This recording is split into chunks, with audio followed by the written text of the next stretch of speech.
नमिता काफ़ी देर से अपनी बेटी डॉक्टर अनुभा का इंतज़ार कर रही थी। बाहर मौसम बहुत ख़राब था। पूस की ठंडी रात, हाड़ कांपने वाली ठंड। आज शायद हॉस्पिटल में कोई इमरजेंसी केस आया होगा, इसीलिए ना फ़ोन उठा रही ना कोई फ़ोन आ रहा था। नमिता अपने बीते अतीत में पहुंच गई। वह अपने माँ बाप की चौथी संतान थी। 2 बड़ी बहन और एक भाई उससे बड़े थे। एक मध्यम आर्थिक स्थिति वाले परिवार, कमाने वाला एक और उन पर 4 व्यक्ति निर्भर। नमिता के पिता सुखवीर जी एक दुकान पर अकाउंटेंट थे।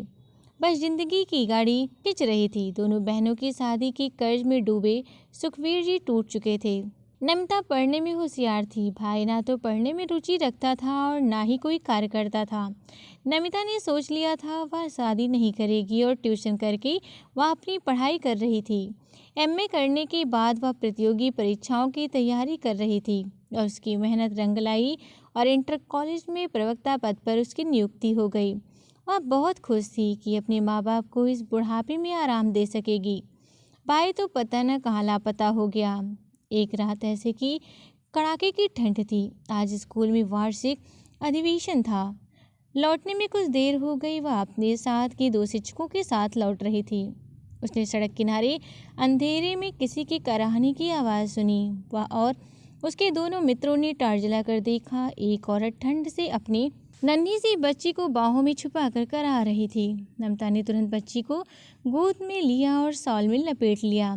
उसके दोनों मित्र उस महिला को हिलाकर पूछ रहे थे, पर उसकी कराहन शांत हो गई थी। शायद वह अनंत यात्रा पर जा चुकी थी। उसने तुरंत पुलिस को फ़ोन किया। पुलिस ने उस स्त्री और बच्ची को अपनी कस्टडी में नमिता पर घर आ गई। एक बार मन में उस बच्ची के पास पहुंच जाता। सुबह होते ही वह थाने गई। वहां देखा बच्ची एक महिला के पास थी, बहुत ही सुंदर, बिल्कुल गुड़िया की तरह। उसने पुलिस अधिकारी से उसे गोद लेने की इच्छा जाहिर की। सब शर्तें पूरी करने के बाद वह उस गुड़िया को घर ले आई। माँ बाप भी बहुत खुश हुए क्योंकि नमिता शादी के लिए मना कर चुकी थी। इसलिए उन्होंने सोचा कि उनकी बेटी के लिए ज़िंदगी जीने के लिए एक खिलौना मिल गया। नमिता ने उसका नाम रखा अनुभा। अनुभा के आते ही नमिता की दूसरे स्कूल में प्रिंसिपल पोस्ट पर नियुक्ति हो गई। माँ बाप भी इस संसार से विदा हो चुके थे। आज अनुभा शहर की नामी स्त्री रोग विशेषज्ञ थी। नमिता को लगा शायद बाहर कोई गाड़ी आकर रुकी है। वह बाहर की ओर बढ़ी।